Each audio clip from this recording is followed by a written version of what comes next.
उद्धव ठाकरे यांनी ज्येष्ठ समाजसेवक बाबा आढाव यांची पुण्यामध्ये जाऊन भेट घेतली। तसंच ईव्हीएमच्या गैरप्रकाराबाबत प्रश्न उपस्थित केलेत।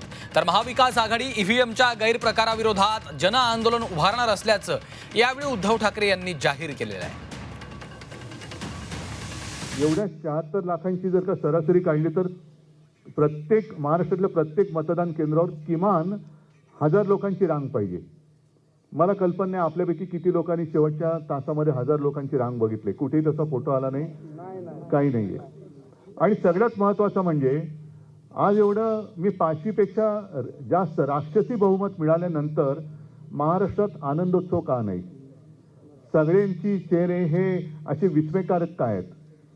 एवढं राक्षसी बहुमत मिळाल्यानंतर सुद्धा काही जणांना शेतात पूजा अर्चा करायला जावं का लागतंय?